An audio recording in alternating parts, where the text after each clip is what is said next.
Bien, el caso clínico número 1 se trata sobre la colisión vehicular frontal, que se da por el impacto de dos autos en movimiento que van a impactar frontalmente.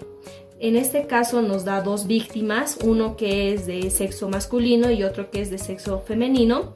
En este caso el sexo masculino, aproximadamente de 30 años de edad, iba conduciendo en contrarruta en un taxi, no presentaba ninguna seguridad del auto, lo que presentó lo que son hemorragias, hematomas y un nivel de inconsciencia.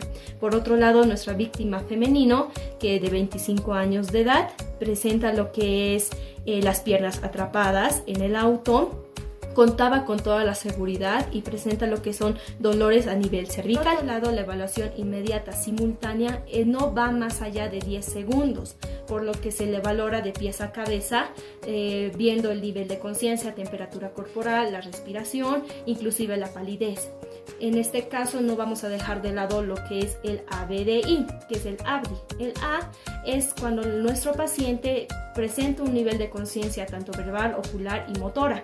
La B es cuando nuestro paciente responde las preguntas coherentemente, sin embargo no se encuentra alerta de la situación. La D es cuando responde a respuestas motoras dolorosas y puede que sus respuestas no sean tan coherentes. Y la E es cuando realmente no presentan ningún nivel de conciencia. En este caso, nuestros pacientes o nuestras víctimas el masculino presentará lo que es hemorragias evidentes, por lo que su nivel de Glasgow nos da una puntuación de 3, que es muy grave, ¿no? Severa, y se encontraría con la letra I, que no presenta ningún nivel de conciencia.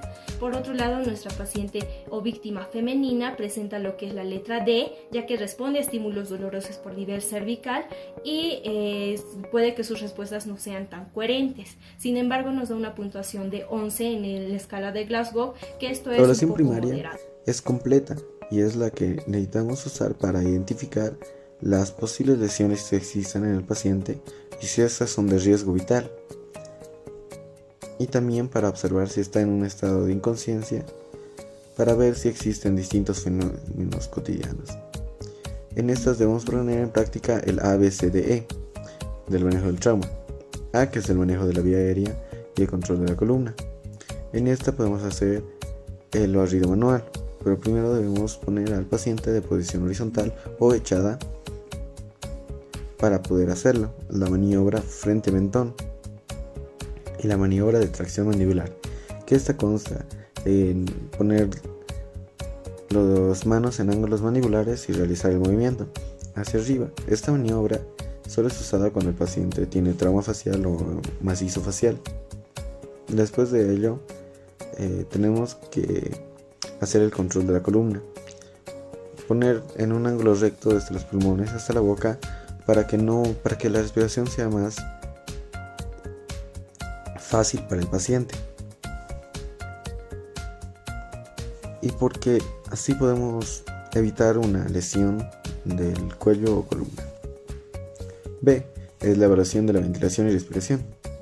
En esta se hace la maniobra VES o VOS.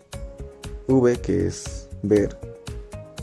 En este punto tenemos que ver cómo el pecho se contrae o sube y baja, si es normal o arrítmica. E o O, escuchar o oír, es donde tenemos que acercarnos a escuchar o oír la respiración del paciente. S es sentir. Tenemos que sentir la respiración si es un poco caliente.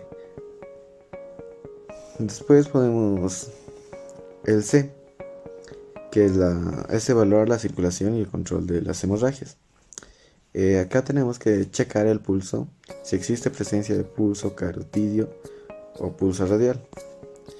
Tenemos que observar si tiene palidez o algún tono colorado. Tenemos que observar si hay hemorragias evidentes muy notorias, en las cuales tenemos que ver si tiene algún corte capilar, venoso o arterial, que sería el más peligroso, y poder manejar ello. La D, que es valorar la disfunción de la disfunción neurológica. En esto se usa el ABDI,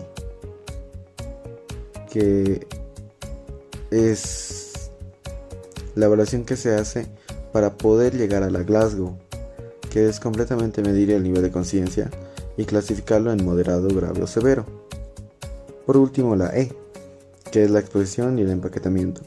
En este punto se lleva a cabo 3 puntos importantes, que son las heridas que se pueden visualizar, la inmovilización del paciente si se desconoce las lesiones y evitar la hipotermia. Pasamos a la evaluación secundaria, donde se abre un historial clínico, una historia clínica, donde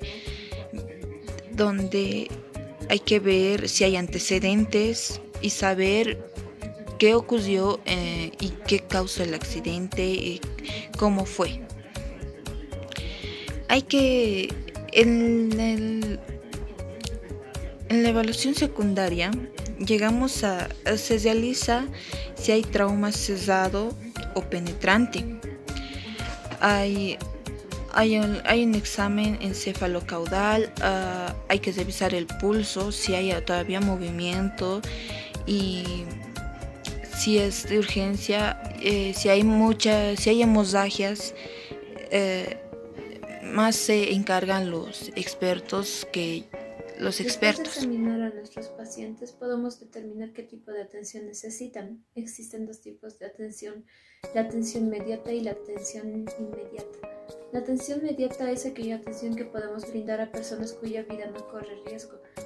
En cambio, la atención inmediata es la atención que debemos brindar de forma instantánea, ya que la vida del paciente corre riesgo. En el caso presente deberíamos aplicar la atención inmediata para nuestra paciente mujer, ya que ella se encuentra consciente, además de solo presentar un dolor en el cuello, el cual puede esperar. Y la atención inmediata deberíamos aplicarla a nuestro paciente varón, debido a que él está en estado de inconsciencia y presenta una hemorragia. En este caso voy a explicar un poco más qué problemas hubiese tenido nuestra víctima masculina del accidente, ¿no? Dependiendo de la edad, por decir 30 años, que es lo que le calculamos al sujeto del accidente, podemos ver que pudo haber presentado un trauma cerrado, contusiones en la parte de la cabeza, contusiones en extremidades inferiores y superiores, así mismo como el tórax. Puede haber una lesión en las partes óseas y daño en los órganos internos. Puede haber fractura nasal. Es lo más probable que haya fractura nasal por el impacto que se realizó. Dolores torácicos, signos de hemorragia interna o ruptura en el diafragma, no en todo caso. Eso sería más que todo para la víctima masculina del video.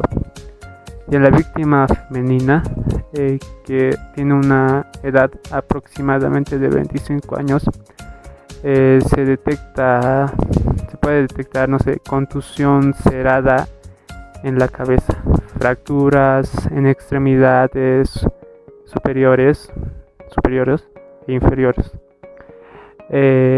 luxaciones de la rodilla, fractura en el fémur, lesión en la columna cervical, contusiones, deformación, puede que haya deformación en las extremidades, no por decir las manos, las piernas. Bueno, esto básicamente sería qué es lo que hubiese pasado en tanto en la víctima masculina y en la víctima femenina.